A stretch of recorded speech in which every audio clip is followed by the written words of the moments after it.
Ini ada pertanyaan Ustadz mengenai situasi baru-baru ini Ustadz yang di Prancis.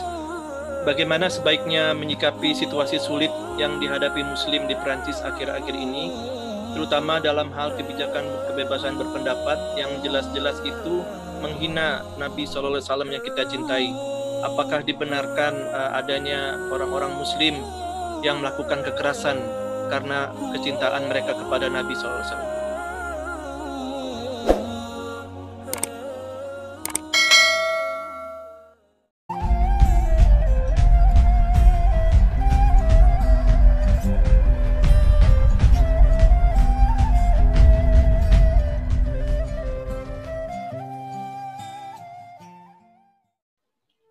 Pada masa pemerintahan Sultan Abdul Hamid di Turki sebelum jatuhnya Turki Utsmani pada tahun 1924, ketika itu di Perancis mereka membuat sebuah opera drama. Di situ ditampilkanlah sosok yang lucu untuk mengolok mengejek Nabi Muhammad SAW. Lalu drama itu mereka pertontonkan di Paris. Berita itu sampai kepada Sultan Abdul Hamid yang gagah dan perkasa dengan kekuatan bala tentaranya. Maka dia kirim pesan kepada penguasa Prancis supaya opera itu ditutup. Kalau tidak ditutup, maka tanggung sendiri apa yang akan terjadi. Maka saat itu juga opera itu ditutup. Itu terjadi hampir 100 tahun yang lalu. Artinya apa? Kita akan disegani orang kalau kita punya kekuatan. Dari mulai kasus 11 September, berlanjut dengan karikatur Denmark, berlanjut dengan penyobekan pembakaran Al-Quran, dilanjutkan lagi dengan, dan yang melakukan ini pembunuhan saudara kita, dilanjutkan lagi, dan ini yang melakukannya bukan masyarakat biasa. Kalau yang melakukan pekerja seni, kalau yang melakukannya hanya anak-anak muda, oke, itu kesalahan, tapi ini kesalahan terstruktur. Sampai kepada presiden, sampai kepada menteri mengolok-olok Islam. Itu menunjukkan kita memang dalam ketidakberdayaan, kesulitan yang luar biasa. Nah, ini sesungguhnya menyadarkan umat Islam. Jangan lupa, Islam itu dulu ketika berada di Afghanistan, ketika datang serangan dari Uni Soviet, semua kekuatan umat Islam bersatu. Dari mulai Hekmatyar sampai Burhanuddin Rabbani sampai Taliban dengan berbagai macam aliran organisasi bersatu. Umat Islam akan bersatu kalau ada musuh bersama. Semua ormas-ormas, semua mazhab-mazhab di Indonesia kalau sudah menghadapi musuh bersama, di situ dia akan bersatu. Oleh sebab itu kita perlu juga melihat bagaimana skenario Allah menyatukan umat ini, bahwa ini adalah cara bagaimana supaya umat Islam ini bersatu, melepaskan dari masalah yang remeh-temeh, masalah kecil khilafiyah-khilafiyah, bahwa musuh besar kita bersama adalah kejahatan terstruktur untuk membusukkan umat Islam, untuk mengejek, mengolok umat Islam. Nah, setelah kita tahu bagaimana respon umat Islam. Respon umat Islam terbagi 3 secara umum. Yang pertama yang amat sangat militan, sampai rela mengorbankan nyawanya seperti yang dilakukan salah seorang muslim.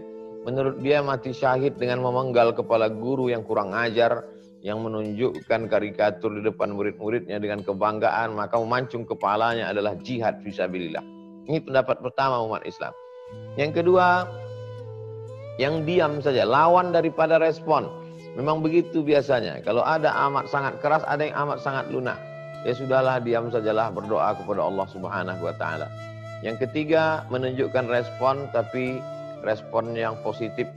Salah satunya adalah dengan memboikot produk-produk. Ini yang dilakukan saudara-saudara kita di Kuwait, di Timur Tengah, di negeri kita, dengan memboikot produk-produk Prancis dan lain sebagainya, karena ini bagian dari embargo ekonomi. Tapi yang jauh lebih penting dari itu semua adalah seperti yang disampaikan Profesor Ismail Raji Al-Faruqi dari Temple University, Connecticut, yang terbunuh oleh agen Mossad Israel.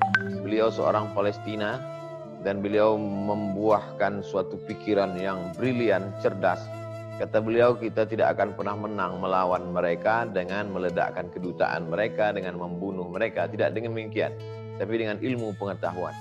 Oleh sebab itu, Cerita-cerita ini kita ceritakan ke anak-anak kita ceritakan ke jamaah untuk membakar semangat mereka untuk menuntut ilmu. Lalu kemudian militansinya melaksanakan ibadah. Maka yang dokter, berusahalah menjelaskan Islam dengan ilmu kedokteran. Jelaskan Al-Quran dengan ilmu sains, teknologi. Sehingga dengan itu mereka akan dapat hidayah. Berdoa kepada Allah, Allahumma hdi qaumana fa innahum la ya'lamun. Sanurihim ayatina fil afaq. Kalau anak-anak kita yang di Fakultas Kedokteran itu menjelaskan bagaimana proses penciptaan manusia dalam Al-Quran, jelaskan dalam ceramah, buatkan seminar, ditonton oleh mereka, mereka akan berpikir ini agama datang dari mana, ini pastilah dari seorang yang luar biasa. Itulah yang nanti akan membuka hidayah. Dan sebelum kiamat, maka Eropa itu akan menjadi Islam. Begitu dalam hadis riwayat Imam Ahmad bin Hanbal. Ada satu yang belum, yaitu Rom. Kalau ada orang mengatakan bahwa Rom itu adalah negeri Syam, bukan. Karena negeri Syam hanyalah satu provinsi dari Rom, Roma. Ada yang mengatakan Rom itu adalah Konstantinopel, bukan. Karena Konstantinopel bukan Rom. Yang dimaksud dengan Rom itu adalah Eropa. Dan sebelum hari kiamat, Eropa itu akan berkumandang azan, akan berkumandang asma Allah. Ini adalah bagian dari proses menuju itu. Maka dengan ini bersatulah umat-umat Islam. Bersatu. Bernard Lewis sendiri, dari seorang pemikir Yahudi, Bernard Lewis sendiri memprediksi bahwa Eropa itu akan Islam. Dengan prediksi 3 analisa. Yang pertama, bahwa imigran Muslim datang dari Tunisia, Aljazair, Maroko akan memenuhi Spanyol dan Portugis, Spanyol dengan Prancis. Itu akan diisi oleh 3 imigran. Kemudian India, Pakistan, Bangladesh akan mengisi Inggris. Kemudian Turki akan mengisi Jerman. Maka kalau sudah Spanyol, Inggris, Jerman, Prancis diisi Muslim, maka negeri-negeri yang kecil itu mengikut, termasuklah Indonesia, bahkan punya masjid di beberapa kota di Eropa. Maka sesungguhnya Islam akan masuk dengan cara damai, bukan dengan pedang, bukan dengan peperangan, bukan dengan kekerasan, tapi dengan pintu hidayah. Dan saya percaya itu. Teori dari Bernard Lewis itulah yang membuatkan sebuah ketakutan yang disebut dengan Islamophobia. Pertama, imigrasi, perpindahan migran umat Islam ke Eropa yang begitu besar. Belum ditambah lagi kasus-kasus di Timur Tengah, dari mulai konflik di Sudan, konflik di negeri Syam, Palestina, Suriah, membuat ledakan besar ke Eropa. Yang kedua adalah mereka punah disebabkan LGBT karena tidak menikah, homoseksual. Sedangkan umat Islam diajarkan tazawwajul walud al-wadud. Jangan menikah banyak anak, kamu nanti akan dibanggakan Nabi di padang mahsyar. Dan yang ketiga adalah janji Allah. Dan Allah kalau sudah berjanji, innaka la tukhliful mi'ad. Jadi Islamophobia yang dihadapi hari ini itu adalah buah dari pemikiran mereka sendiri.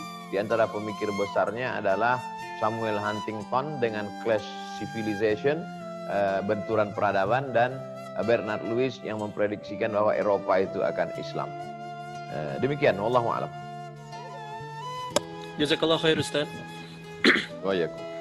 Ini Ustadz ada pertanyaan yang berhubungan mungkin ya Ustadz, yang tadi Ustadz jelaskan itu. Bagi kami yang tinggal di Amerika, apa yang harus kami katakan kepada non-muslim yang berpandangan negatif terhadap Islam karena kejadian-kejadian seperti yang terjadi di Prancis, pembunuhan mereka yang menghina Islam? Apakah sikap muslim ini, bagaimana sikap kita supaya tidak salah langkah dalam berdakwah dan mengganggu jalannya dakwah?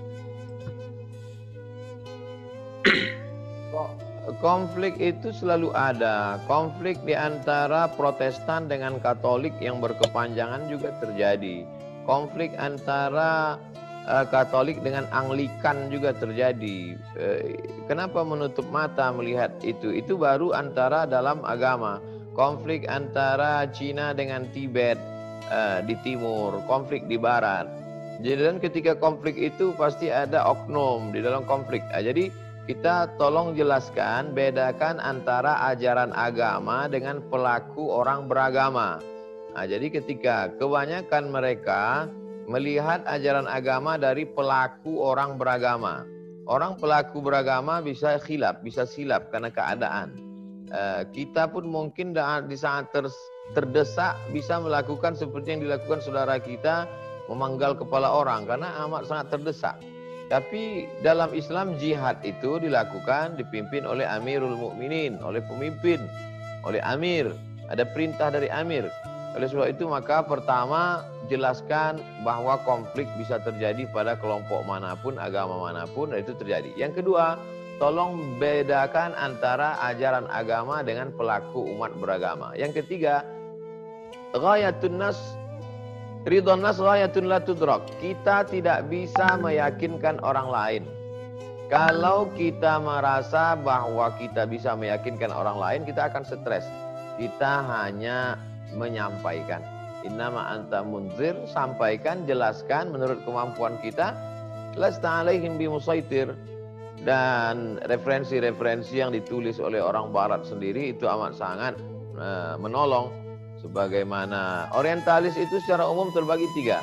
Yang pertama orientalis yang amat sangat memusuhi Islam. Yang kedua orientalis yang simpati pada Islam tapi tidak masuk Islam. Yang ketiga orientalis yang masuk Islam. Oleh sebab itu dua itu sebenarnya berpihak kepada Islam. Karena yang musuh itu cuma satu. Maka karya-karya dari dua kelompok ini itu tanpa kita harus sulit menjelaskan. Philip Kahiti menulis tentang kelembutan Nabi, walaupun dia tidak masuk Islam, tentang Nabi Muhammad SAW. Lalu kemudian yang ditulis oleh Michael H. Hart, 100 most influential person in history. Lalu kemudian Karen Armstrong, penulis History of God, dia juga menulis bagaimana kelembutan Islam ketika membebaskan Palestina. Dia bandingkan dulu bagaimana Palestina dibebaskan dengan berdarah-darah sampai kuda berenang. Tapi ketika Islam datang dengan damai. Padahal mereka tidak Islam. Oleh sebab itu mampu membantu. Saya kira lembaga-lembaga di Muslim minoritas perlu menerbitkan lagi buku-buku itu, karena kalau kita yang menjelaskan sulit orang percaya, tapi kalau mereka sendiri dari kalangan mereka maka itu membantu. Demikian, wallahu a'lam.